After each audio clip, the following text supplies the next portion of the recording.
লাইলি তোমার এসেছে ফিরিয়া, মজনু গো আঁখি খোলো। এক জীবনের হাজারো অধ্যায় নিয়ে তার বর্ণাঢ্য জীবন। তার সেই জীবন খাতার প্রতিটি পাতায় যেন এক একটি ক্যানভাস, পরতে পরতে উন্মোচিত জীবনের নানা চড়াই আর উতরাই। সেখানে রঙের বৈচিত্র্য আর এতটাই উজ্জ্বলতা যে চোখ ধাঁধিয়ে যায়। বলছি বাংলাদেশের প্রথিতযশা নজরুল সঙ্গীত শিল্পী ফিরোজা বেগমের কথা। সমগ্র ভারতীয় উপমহাদেশে তিনি নজরুল সঙ্গীতের জন্য বিখ্যাত হয়ে আছেন। ভারতীয় উপমহাদেশে পরবর্তী প্রজন্মের কাছে তাকে বাংলা সঙ্গীতের প্রতীকী রূপ হিসেবে বিবেচনা করা হয়। সঙ্গীতকে তিনি পৌঁছে দিয়েছেন উপাসনার স্তরে। সঙ্গীতের সব শাখাতেই ছিল তার অনায়াস বিচরণ। যারা নজরুল সঙ্গীতকে উচ্চতায় নিয়ে যাওয়ার সাধনায় সিদ্ধ হতে পেরেছিলেন, ফিরোজা বেগম তাদের অন্যতম। প্রথিতযশা এই শিল্পীকে নিয়ে আজকের আয়োজন। ওমন রমজানের রোজার শেষে এলো খুশির ঈদ। 30-এর দশক, ব্রিটিশ ভারত, চারিদিকে আন্দোলনের আগুন ধিকি ধিকি জ্বলছে। বিক্ষিপ্তভাবে কোথাও তা দাবানলে রূপ নিলেও ইংরেজ সাম্রাজ্যের পতনের অশনি সংকেত তখনও বাজেনি। ফরিদপুরের এক সম্ভ্রান্ত জমিদার পরিবার, সেই বাড়িতে স্থানীয় ব্রিটিশ অফিসার কিংবা রাজনৈতিক নেতাদের নিত্য আনাগোনা। গল্পগুজব, সলা পরামর্শে পার হয় অখণ্ড সময়। ভেতর থেকে ঘন্টায় ঘন্টায় আসে চা, জল খাবার। অভিজাত ওই পরিবারে এমন দৃশ্যই তো স্বাভাবিক। পরিবার প্রধান খান বাহাদুর মোহাম্মদ ইসমাইল ব্রিটিশ সরকারের আইনজীবী। তিনি প্রথম মুসলমান সরকারি কৌশলী। খান বাহাদুর সাহেবের স্ত্রী সুগৃহিণী বেগম কওকাবুন্নেছা। এই দম্পতির 3 ছেলে 4 মেয়ে। সবাই যে যার পৃথিবীতে ব্যস্ত। দল বেঁধে স্কুলে যাচ্ছে, ফিরছে, খাচ্ছে দাচ্ছে, খেলাধুলো করছে। সাজ হলে পড়তে বসছে। বাবা কিংবা মায়ের অতটা অবসর নেই সবার প্রতি আলাদা করে মনোযোগ দেয়ার। তৃতীয় কন্যাটি আবার একটু অন্যরকম। তার জন্ম 22 শ্রাবণ পূর্ণিমার রাতে। ইংরেজি তারিখ ছিল 28 জুলাই 1930। তখন কেই বা ভেবেছিল এই মেয়ে একদিন সঙ্গীত আকাশে চন্দ্রিমা হয়ে বিরাজমান থাকবে। শ্রাবণে জন্ম বলে আদর করে কেউ কেউ শ্রাবণী বলে, ফর্সা টুকটুকে বলে কেউ বা ডাকে আনার। কারো কাছে সে আসমানি, আবার বাড়ির কাজের লোকদের কাছে প্রিয় সেজবু।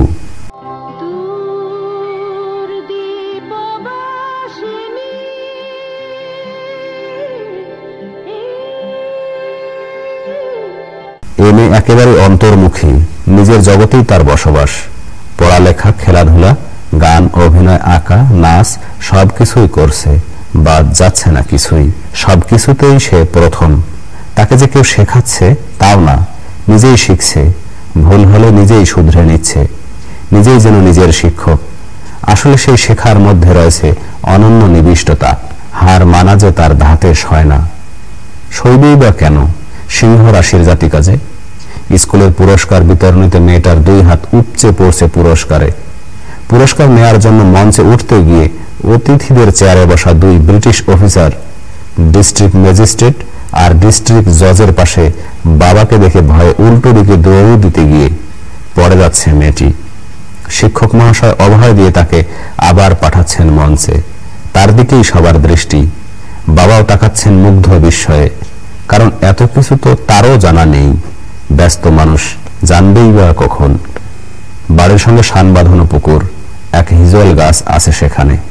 পাশের বুড়ো আম গাছটায় একটা দোলনা টাঙানো। মন খারাপ হলে মেয়েটি চলে যাচ্ছে পুকুর পাড়ে, দুলছে দোদুল দোলে, আপন মনে গুনগুনিয়ে যাচ্ছে। হিজলের ফুলের রেণু বৃষ্টির মতো ঝরছে তার বিমানা বালিকা শরীরে। মেয়েটি কেবল গাইছেই না, ভাবছেও।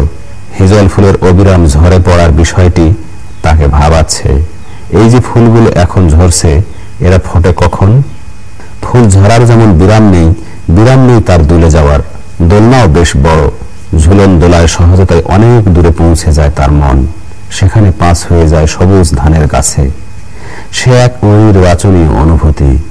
সবকিছুর মধ্যেও গান শোনার এক অদ্ভুত নেশা তাকে তাড়িয়ে ফেরে। রক্ষণশীল বাড়ি না হলেও গানের চর্চা ছিল না বাড়িতে। সেই সময় মেয়েদের পড়াশোনা, স্কুলে যাওয়ার চল ছিল না। তেমন পরিবেশে গান শেখার অবকাশ না থাকলেও বাবা মায়ের সঙ্গীত প্রীতি যে ছিল তা বলাই বাহুল্য। তাদের ভাড়ার ঘরে রয়েছে বেশ কিছু পুরনো রেকর্ড, একটি বেশ পুরনো কালের গানও। সেটার পিনও ঠিক নেই, অথচ তা দিয়ে কাজ চালিয়ে নিচ্ছে সঙ্গীত পাগল মেয়েটি। একাকী নিবিষ্ট চিত্তে সে গান শোনে, কেউ তাকে বিরক্ত করে না, ফলে গানের ভুবনে হারিয়ে যেতে তার মানাও নেই। স্টোররুমে যে কেবল ওগুলো আছে তা নয়, সেখানে আরশোলা, ইঁদুর, টিকটিকি সহ আরো অনেক কিছুই রয়েছে, কিন্তু সে মেয়ের তাতে পরোয়া নেই, তার চাই গান শোনা। এমনই একদিন গান শুনতে শুনতে সে এতটাই আনমনা ছিল যে কাজের লোকেরা কখন ভাড়ার ঘর তালাবদ্ধ করে দিয়েছে খেয়ালও করেনি। পরে বুঝতে পারলেও তাতে তার কোনো চিন্তা হয়নি, বরং ভেবেছে মন্দ কি, একা একা গান তো শোনা হবে। এদিকে সন্ধ্যায় সবাই পড়তে বসেছে, কেবল সে নেই। অভ্যাসবশত প্রতিদিনের মতো চোখ বোলাতে গিয়ে ঠিকই মা দেখছেন একটা চেয়ার খালি। অন্যান্যদের জিজ্ঞেস করলেন, কিন্তু কেউই বলতে পারলেন না সে কোথায়। কাজের মেয়েরাও না। মায়ের কোমল মন ধক ধক করে ওঠে, মেয়েটা ডুবে গেল না তো আবার।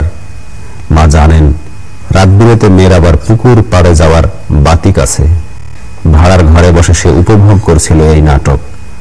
তারপর এক সময় নিজেই চিৎকার করে বলল সে কোথায় আছে। এবার মায়ের সব রাগ গিয়ে পড়ল কাজের লোকদের ওপর। তোরা একবার দেখলিও না মেয়েটা ওখানে রয়েছে, জানিস তো সে ওখানে বসে গান শোনে। মেয়েটির প্রতি বাবার রয়েছে প্রশ্রয় আর মায়ের প্রচ্ছন্ন স্নেহ। অনেক উদ্ভট প্রশ্ন মাকে শুনতে হতো, কিছু তিনি উত্তর দিতে পারতেন, কিছু পারতেন না। এই যেমন রাতে চাঁদ উঠলে শাপলা কেন ফোটে, দিনে কেন নয়, রাতে ফোটা সব ফুল কেন সাদা হয়, তারা কেনই বা সন্ধ্যার পর সুরভি ছড়ায়। মা অবাক হয়ে বলছেন, তুই কি করে জানলি? মেয়ের উত্তর, কেন, আমি তো রাতে পুকুর পাড়ে গিয়ে শাপলা ফুটতে দেখেছি।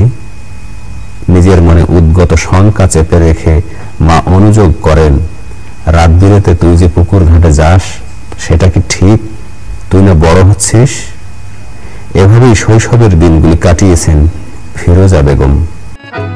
মোরায়ার জনমে হংস মিথুন ছিলাম। কোনো এক গ্রীষ্মের ছুটিতে ছোট মামা আর চাচাতো ভাইদের সঙ্গে সে কলকাতা গেল। ওরা তখন কলকাতায় থাকে। বন্ধু মহলে ভাগ্নি ফিরোজা বেগমকে নিয়ে উচ্ছ্বসিত মামা।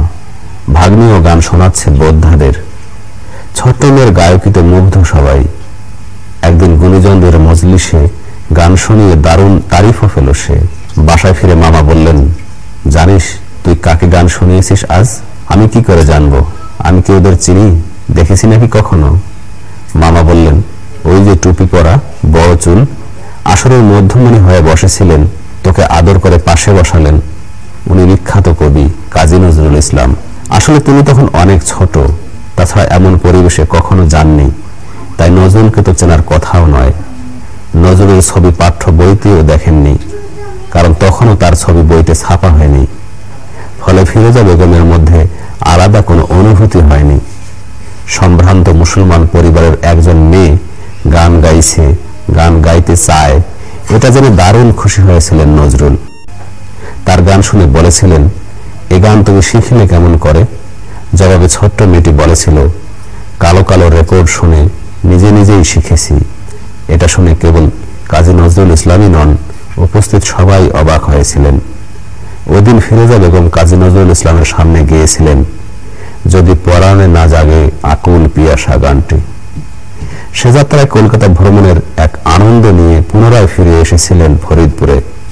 কলকাতায় গিয়ে তার যেটা লাভ হয়েছিল, অডিশন দিয়ে অল ইন্ডিয়া রেডিওর শিশুদের অনুষ্ঠান শিশু মহলে সুযোগ পেয়েছিলেন। স্থায়ীভাবে কলকাতায় থাকতে না পারাই তার গান শেখার অন্তরায় হয়েছে।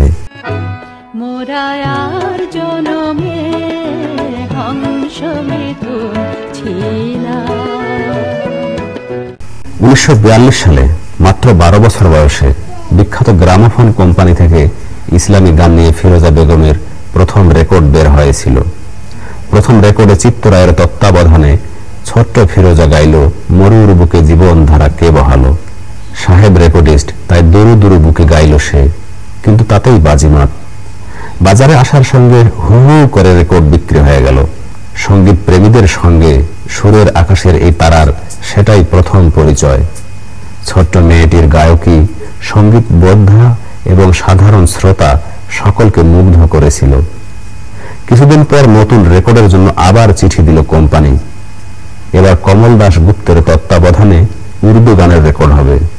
সঙ্গীত জগতের অপ্রতিদ্বন্দ্বী এই সুরকারের হাত ধরে বের হলো দ্বিতীয় রেকর্ড। এ সময় বোধ হয় ফিরোজার ওপর ভাগ্যদেবী সুপ্রসন্ন হল। তার বড় বোন এবং ভগ্নিপতি দিল্লি থেকে স্থায়ীভাবে কলকাতায় চলে এলেন। তাদের বালিগঞ্জের বাড়িতে থাকতে শুরু করলেন তিনি। ওই সময় টানা 4 বছর তার গান শেখায় সুবিধা হয়েছে, কিন্তু দ্বিতীয় মহাযুদ্ধ ফের তাকে ফরিদপুর ফিরিয়ে আনে। বন্ধ হয়ে যায় গান শেখা। এর ফলে তিনি এতটাই ভেঙে পড়েন যে একসময় অসুস্থ হয়ে পড়েন। তবে কলকাতায় থাকার সময় বাড়িতে মেহমান এলে তিনি বাড়ির অদূরে নির্মিত ট্রেন্সের ভেতরে বসে রেওয়াজ করতেন। গ্রামোফোন কোম্পানিতে রেকর্ড বের করার জন্য যেখানে বড় বড় শিল্পীরা হাপিত্যেশ করে থাকেন, সেখানে এই একরত্তি মেয়ের একের পর এক রেকর্ড বেরিয়ে যাচ্ছে। পরপর 4টি রেকর্ড বেরিয়ে গেল অল্প দিনের মধ্যেই। এত অল্প বয়সে এহেন সাফল্য মুখের কথা নয়। ফিরোজা বেগমের পছন্দ যত সব জটিল সুর। তাই সবার একই জিজ্ঞাসা, কেন তুমি এত কঠিন গান শিখতে চাও? এজন্য সবাই তাকে মজা করত। আসলে তিনি তো তার সঙ্গীত শিক্ষা নিয়ে খুশি নন। সবসময় আরো ভালো গান শেখার ইচ্ছেটা আকুলি বিকুলি করত। মম্মির পুতুল মম্মির দেশের মেনে যে যায়, চঞ্চল গ্রামোফোন কোম্পানির রিহার্সেল রুম নিয়ে রয়েছে অনেক কিংবদন্তি। সেখানকার আবহাওয়া ছিল একটা পরিবারের মতো। সেখানে ধ্রুবতারা নজরুল, তাকে নিয়েই নক্ষত্র মণ্ডলী। কাজীদা বলতে সবাই অজ্ঞান। তার 2 হাত চিত্ত আর কমল। অন্যতম শিক্ষক ওস্তাদ জমিরুদ্দিন খাঁ তখন অসুস্থ। এ মহড়া ঘরেও চলছে পালা বদল। ইন্দুবালা আঙ্গুরবালাদের মতো সুর সূর্যরা অস্তা চলে। সেখানে আত্মপ্রকাশিত হয়ে আলো ছড়াচ্ছে এক নব ইন্দু সরস্বতী, যার কণ্ঠে আপন হাতে পরিয়েছেন সুরের বর মাল্য। ক্রমেই তার সুরের জাদুতে মুগ্ধ সুর পিয়াসীরা। আমায় নহে গো ভালোবাসো, শুধু ভালোবাসো। নানা গানের ভিড়ে নিজেকে আলাদা করে নেয়ার এক তীব্র ইচ্ছা কাজ করত তার মধ্যে। আর তা অন্য কোনো গান নয়, নজরুল গীতি। এটা ছিল তার কাছে এক চ্যালেঞ্জের মতো। তখন নজরুল সঙ্গীত বলা হতো না, বলা হতো আধুনিক গান লিখেছেন কাজী নজরুল ইসলাম। পরে সেটা থেকে নজরুল গীতি হয়। আর ফিরোজা বেগমের চেষ্টাতেই তা পায় নজরুল গীতির অভিধা। তিনি অল ইন্ডিয়া রেডিওতে নজরুলের গানের অনুষ্ঠানকে বাধ্যতামূলক করেন। নজরুল গীতিকে জনপ্রিয় করার জন্যই তিনি সিদ্ধান্ত নিলেন অন্য কোনো গান নয়, নজরুলের গানই গাইবেন। গ্রামোফোন কোম্পানির কর্তারা অবাক। ফিরোজার এই আত্মঘাতী সিদ্ধান্ত বুঝে উঠতে পারছেন না তারা। তাদের কথা হলো, এত ভালো গলা তোমার, এভাবে নিজের কেরিয়ার কেউ নষ্ট করে? তাছাড়া এখন তো আর লোকে সেভাবে নজরুল সঙ্গীত শোনে না, ভেবে দেখো কি করবে। কিন্তু ফিরোজা বেগম অবিচল, গাইলেন নজরুল গীতি। সেটাই হবে তার ধ্যান এবং জ্ঞান। সেই সময়ের কথা বলতে গিয়ে ফিরোজা বেগম বলেন, তখন বাংলা গানের স্বর্ণযুগ, কত নামি দামি শিল্পী চারপাশে, অথচ প্রতিযোগিতাও কম নয়। তা সত্ত্বেও আমি সহজে সফল হওয়ার সুযোগ হেলায় ঠেলে দিয়ে নজরুল গীতিকে বেছে নিয়েছি। নজরুলের গানে আমার এই সমর্পণের নেপথ্যের কোনো রহস্য আমি আজও উদ্ঘাটন করতে পারিনি। এখানে একটা কথা বলতে পারি, ছোটবেলা থেকে আমার ভেতরে একটা কবি কবি ভাব কাজ করেছে। আমার উপলব্ধি সব সময়ই গভীর। কোনো চটুল গানের জন্য আমি কখনো উচাটন হইনি। আমি চেয়েছি জটিল থেকে জটিলতার সব সুরের সমাধান। নজরুলের গান নিয়ে প্রকাশিত প্রথম রেকর্ডের কথা বলতে গিয়ে তিনি বলেন, 1949 সালে গ্রামোফোন কোম্পানি আমার গলায় নজরুলের গান রেকর্ড করতে রাজি হয়। তখন আমি গগন গহনে সন্ধ্যা তারা গেয়েছিলাম। পুজোর রেকর্ডের ক্ষেত্রেও আমি একই সিদ্ধান্তে অবিচল থেকেছি। এজন্য আমাকে বারবার ফিরিয়ে দেয়া হয়েছে। শেষ পর্যন্ত জয় আমারই হয়েছে। কোম্পানি পুজোয় আমার গাওয়া নজরুল সঙ্গীতের রেকর্ড বাজারে ছাড়তে রাজি হয়েছে। 1960 সালের পুজোয় সেই রেকর্ড বেরোয়, তবে দুর্গাপূজার আগে নয়, পরে। সেই রেকর্ডে ফিরোজা গাইলেন সর্বকালের জনপ্রিয় দুটি গান, দূর দীপবাসিনী আর মোমের পুতুল। ফিরোজার জনপ্রিয়তাকে আর কেউ ঠেকিয়ে রাখতে পারেনি। পরবর্তী 3 মাসে সবচেয়ে বেশি বিক্রি হয়েছে তার রেকর্ড। মম্মির পুতুল মম্মির দেশের মেনে যে যায়, বিহ্বল চঞ্চল পা। 1954 থেকে 1967 টানা 13 বছর ছিলেন কলকাতায়। এই সময়টাকে তিনি নির্বাসন হিসেবেই দেখেন। ওই সময়ই 1956 সালে সুরকার কমল দাশগুপ্তের সঙ্গে তার বিয়ে হয়। এই সিদ্ধান্তকে মেনে নিতে পারেনি তার পরিবার, কিন্তু নিজের সত্যকেই তিনি সবসময় অগ্রাধিকার দিয়েছেন। কলকাতাতেই জন্মেছে তার 3 সন্তান, তাহসিন, হামিন ও শাফিন। ওই সময় স্বর্ণযুগ ছিল স্বর্ণকণ্ঠী ফিরোজা বেগমের। অথচ টানা 5 বছর স্বামী সন্তান সংসার সামলাতে গিয়ে গান গাইতে পারেননি তিনি। ওই ঘটনা এক নিদারুণ কষ্টের বোধে আচ্ছন্ন করেছিল ফিরোজা বেগমকে। এগিয়ে চলা সময়ের সঙ্গে তাদের দুর্ভাগ্য এগিয়ে এসেছে। অসুস্থ হয়ে পড়েন কমলবাবু। বাচ্চাদের কথা, স্বামীর চিকিৎসার কথা ভেবে 1967 সালে দেশে ফিরে আসেন। আসতে না আসতেই পড়েছিলেন দুর্বিপাকে। তদানীন্তন পাকিস্তান সরকার তাকে 24 ঘন্টার মধ্যে দেশ ত্যাগের নির্দেশ দিয়েছিল। রাওয়ালপিন্ডি থেকে এসেছিল উপর্যুপরি টেলিগ্রাম। দুঃসহ সেই সব স্মৃতি তাকে কষ্ট দিয়েছিল ভীষণভাবে। তিনি বলেন, ব্ল্যাক লিস্টেডও করা হয়েছিল আমাকে। এখানকার অনেক শিল্পীও আমার সঙ্গে ভীষণ রকমের শত্রুতা করেছে। আমার পেছনে গোয়েন্দা লাগানো হয়েছিল। কি দুর্বিষহ যে ছিল সে জীবন, যা বলার নয়। ওই সময় অবশ্য তার বাবা এবং ভাইরা তাকে দেশে রাখার জন্য লড়াই করেছেন, চিঠি চালাচালি করেছেন। সেই 12 বছর বয়সে যে মেয়ের রেকর্ড বেরিয়েছে, উপমহাদেশ যিনি মাতিয়েছেন, তিনি 1972 সালের আগে কখনো মঞ্চে ওঠেননি। 1972 সালের 27 অক্টোবর কলকাতার রবীন্দ্র সদনে তিনি পাবলিক পারফরমেন্স করেন। সেটাই ছিল রবীন্দ্র সদনে কোনো শিল্পীর করা প্রথম এককানুষ্ঠান। 1974 সালের 20 জুলাই পিজি হাসপাতালে মৃত্যু হয় কমল দাশগুপ্তের। জ্যোতি পড়ে মাত্র 18 বছরের সুরময় দাম্পত্যের। লাইলি তোমার এসেছে ফিরিয়া, মজনু গো আঁখি খোলো। বিভিন্ন সময় নানা সম্মাননা পেয়েছেন ফিরোজা বেগম। এর মধ্যে উল্লেখযোগ্য হল স্বাধীনতা পুরস্কার, শিল্পকলা একাডেমি পুরস্কার, শ্রেষ্ঠ টিভি শিল্পী পুরস্কার পাকিস্তান এবং বাংলাদেশে, নাসিরউদ্দিন স্বর্ণপদক, স্যার সলিমুল্লাহ স্বর্ণপদক, দীননাথ সেন স্বর্ণপদক, সত্যজিৎ রায় স্বর্ণপদক, বাচসাস পুরস্কার, সিকোয়েন্স পুরস্কার। তিনি কৃতজ্ঞ চিত্তে স্মরণ করেন বাংলা 1400 সালে কলকাতার সাহিত্যিক শিল্পীদের দেয়া সংবর্ধনা। সেবার একই বৃন্তে 2টি কুসুম শিরোনামে 2 অসামান্য কণ্ঠ মাধুর্যের অধিকারী নজরুল সঙ্গীতে ফিরোজা বেগম এবং রবীন্দ্র সঙ্গীতে সুচিত্রা মিত্রকে সম্মান জানানো হয়। পাতার নূপুর পায়ে নাচেছে ঘূর্ণি পায়, জল তরঙ্গে ঝিলমিলি ঝিলমিলি ঢেউ তুলে।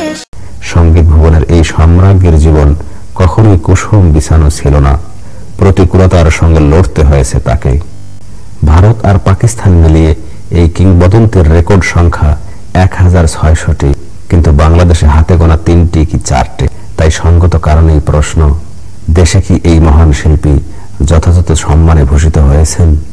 2014 সালের 9 সেপ্টেম্বর কিডনি জটিলতায় ঢাকার অ্যাপোলো হাসপাতালে মৃত্যুবরণ করেন ফিরোজা বেগম। মোরায়ার জনমে হংস মিথুন ছিলাম। শুদ্ধ সঙ্গীতের পথিকৃৎ কিংবদন্তি শিল্পী ফিরোজা বেগমের শিল্পী সত্তার আরেক উপাদান তার অনমনীয় ব্যক্তিত্ব। কোনো কিছুর সঙ্গে আপোষ করা তার স্বভাবজাত ছিল না। কিন্তু ইতিবাচক দিকটি এই যে সবকিছু সত্ত্বেও তিনি সর্বমহলের শ্রদ্ধা ও ভালোবাসা পেয়েছেন। বাংলাদেশের সমকালীন শিল্পীদের মধ্যে তার ক্ষেত্রেই সর্বাগ্রে সর্বজন শ্রদ্ধেয় অভিধাটি প্রযোজ্য বলে মনে করি। মহান এই শিল্পীর প্রতি বিনম্র শ্রদ্ধা।